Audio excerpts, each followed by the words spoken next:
Yeah. So there's a lot of injuries going on. I don't know if you're noticing that. I've taken out a lot of pitchers, and which is worrisome. And despite the injury bug that the Yankees have been undergoing for the season so far, I'm grateful that they're not having had to announce that guys are missing the season yet.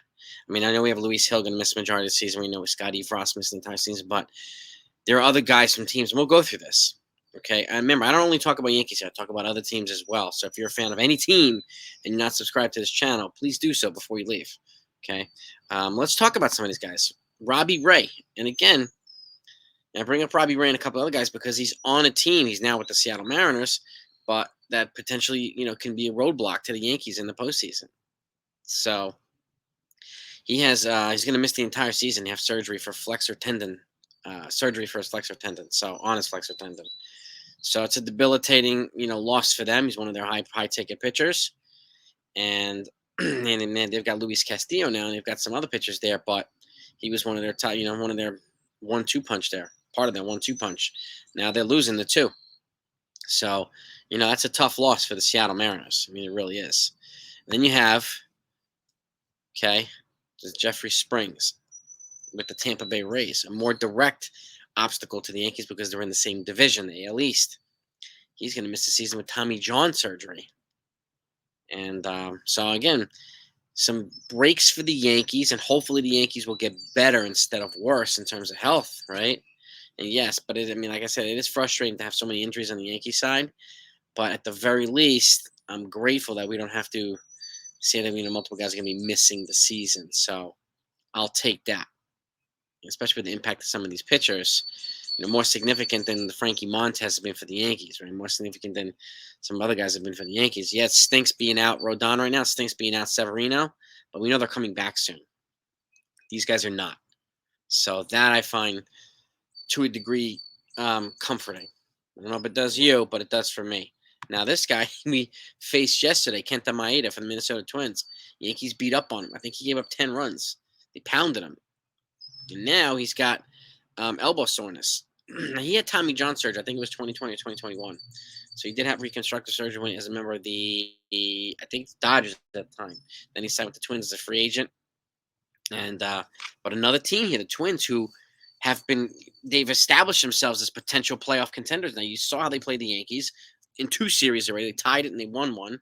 So, and you can see how formidable this team is going to be. And as part of a deeper, the Twins are going to potentially lose a whole bunch of guys after the season, like Sonny Gray and Tyler Mahle, and potentially this guy. So, it's going to be a rough one. So I would imagine the Twins might want to add to their rotation at some point. I know they just added Pablo Lopez from the Marlins when they traded Luis Arias and just extended him. But they're in a unique position. If they want to try to go for a deep playoff run this season, they're going to be hoping for the best for Kenta and probably going to add to that rotation if they can. So I would be watching out for these guys too. But Kenta Maeda is another one. That's 3, guys in their starting rotation, their top 5 rotation, and they're all going down. So, and obviously this isn't an injury thing, but Madison Bumgarner has been officially released. And this is the new Major League news now, baseball news. I went over the injuries with those other 3. Madison Bumgarner was an unproductive left-handed pitcher with the Arizona Diamondbacks, signed on a big deal, which they're basically moving on from. They're eating, I think, $30-something million of his contract. And he's officially cleared waivers and has officially been released now. So any team who wants to get him can get him on a minimum. But, I mean, you can probably expect some innings, some durability out of him, but just not productive innings, or not that many productive innings, especially if an American League team claims him, unless he hits lightning in a bottle and becomes the Madison Bumgarner of the San Francisco Giants.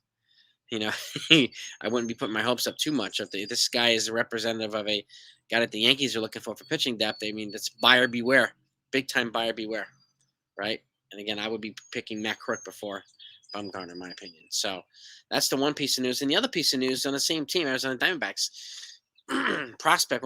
He's a young, controllable player. Jake McCarthy has actually been optioned out. He's been having issues with his swing and his mechanics, and he's just not playing the way they thought he would be playing. And they've traded Dalton Varsho, and they still have a bunch of other prospects there who can play the outfield. And in my major leaguers who can play the outfield. So McCarthy, does he become trade bait now that he's been optioned? Maybe. Is he an option for the Yankees? Maybe. We talked about this guy for months now. Mentioned him months ago. But is he better? Is the question. Is he better than guys like Jake Bowers and Elijah Dunham and Everson Pereira and like some of the guys they already have on the field, on the team here? And again, he's got lots of controllable years, so he's not going to come on the cheap. But he's been optioned, and that's a little bit revealing to me. I don't know what your take is on it, but I find it interesting. So those are the injuries. I just wanted to go over. I mean, again, significant injuries for all three of those guys, and some Major League Baseball news. And how it pertains to the Yankees, we don't know right now if it does pertain at all to the Yankees. So, but with the injuries to the pitchers, it could be breaks for the Yankees. They don't have to face some of these guys now. And the Rays are on fire. They have a big lead in the American League East. So the Twins are competing for the AL Central too, and they're linked to be a little bit more formidable than they have been the last couple of years. So, and the Mariners, I mean, they're budding contenders. They're kind of building and adding to that team. But this is a big loss. They signed him like $144 million deal for 6 years. So that cost them a good chunk of money. So, and I mentioned as the Mariners as a potential dark horse for a guy like Shohei Ohtani. So this potentially can increase the possibility they could get somebody like Ohtani. So if you pair Ohtani with a Luis Castillo, that's a hell of a pairing on the pitching side. And you're also pairing him with Julio Rodriguez on the offensive side. My goodness. And if you want to compete in the AL West and you want to beat the Houston Astros, you're going to need to bring in a guy like that. And just imagine. And I think the Dodgers are probably the favorites to get him, but I'm not sleeping on the Mariners. And imagine if they got Ohtani and then Robbie Ray comes back healthy. Now you got a three-headed monster in rotation.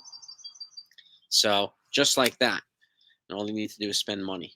I don't think they'll trade for him like they traded for Luis Castillo because they gave up half the farm for Castillo, but he could be a very expensive free agent signing. Well, he's going to be a very expensive free agent signing for whoever signs him, but that's the news I got for you right now.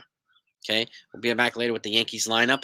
Hopefully celebrate a Yankees win tonight. Garrett Cole's on the mound against Andrew Heaney, but I'm not guaranteeing that. He was terrible with the Yankees, but guys just like Sonny Gray and guys like that, they're terrible with the Yankees, and then they move on and become performers with other teams. So not sleeping on them, but I am confident in Garrett Cole.